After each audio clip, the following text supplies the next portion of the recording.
পিএসসির অধীনে সরকারি চাকরির পরীক্ষা বাতিলের দাবিতে বিক্ষোভ করছেন চাকরি প্রত্যাশীরা। এই মুহূর্তে আগারগাঁওয়ে পিএসসির সামনে আছেন সহকর্মী মেহেদী হাসান। সরাসরি যাচ্ছে তার কাছে। প্রায় 2 ঘন্টা ব্যাপী আন্দোলন চালিয়ে যাওয়ার পর কিছুক্ষণ আগেই এই আন্দোলনকারী যারা রয়েছেন তাদের মধ্য থেকে একটি কমিটি কিছুক্ষণ আগেই এই কমিশনে প্রবেশ করেছেন এবং কমিশনে প্রবেশ করে কিন্তু একটি স্মারকলিপি দিয়েছেন কমিশন চেয়ারম্যান বরাবর। সেই স্মারকলিপিতে আসলে উল্লেখ করেছেন যে আসলে বর্তমানে আসলে কিছুদিন আগেই যে 5 তারিখের যে পরীক্ষাটি হয়েছে, যে রেলপথ মন্ত্রণালয়ের অধীনে বাংলাদেশ রেলওয়ের উপ সহকারী প্রকৌশলীর যে 10ম গ্রেডের পরীক্ষাটি, সেই পরীক্ষাটি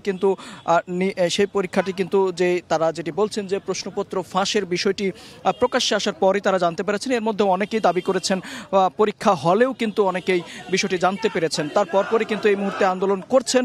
সেই আন্দোলনে কিন্তু 15 দিনের আলটিমেটাম দেওয়া হয়েছে এবং 15 দিনের মধ্যে যে একটি তদন্ত কমিটি গঠন করা হয়েছে, সেই তদন্ত কমিটি তাদের পক্ষে, অর্থাৎ তারা যেমনটি বলছেন যে অনেকটা প্রমাণিতই আসলে এই প্রশ্ন ফাঁসের ঘটনাটি তাদের পক্ষেই রায় আসবে এবং খুব শীঘ্রই কিন্তু তাদের এই পরীক্ষাটি আবারও অনুষ্ঠিত করার দাবি জানিয়েছেন। এবং আমাদের সাথে কথা বলেছিলেন এই সরকারি কর্ম কমিশনের যিনি চেয়ারম্যান রয়েছেন, তিনি আমাদের যেমনটি জানিয়েছেন যে তদন্ত কমিটির তদন্তে যদি এই প্রশ্ন ফাঁসের বিষয়টি প্রমাণিত হয় তবে এই পরীক্ষাটি কিন্তু পুনরায় আবার নেওয়া হবে। তবে একটি বিষয় একটু জানিয়ে রাখি যে 12 বছর যাবৎ যে প্রশ্ন ফাঁসের বিষয়টি গণমাধ্যমে উঠে এসেছে, সেই বিষয়টি নিয়ে কিন্তু তিনি কথা বলেছেন এবং তিনি অনেকটা শতভাগ নিশ্চিত হয়ে কিন্তু বলছেন যে আসলে এই প্রশ্নপত্র ফাঁসে যেহেতু কোনো অভিযোগ আসেনি, তবে সেই প্রশ্নপত্র কিন্তু ফাঁস হওয়ার মতো ঘটনা কিন্তু এর আগেও তিনি পাননি।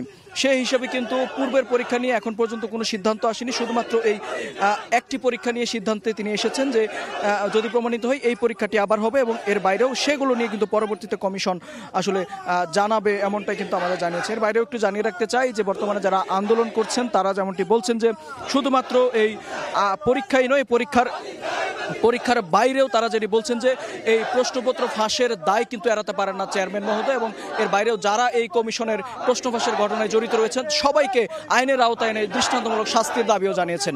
তো এই ছিল কর্ম কমিশনের পক্ষ বাইরে থেকে আন্দোলনের সবশেষ তথ্য আমার কাছে। সহকর্মী মেহেদী হাসান রাজধানীর আগারগাঁও থেকে।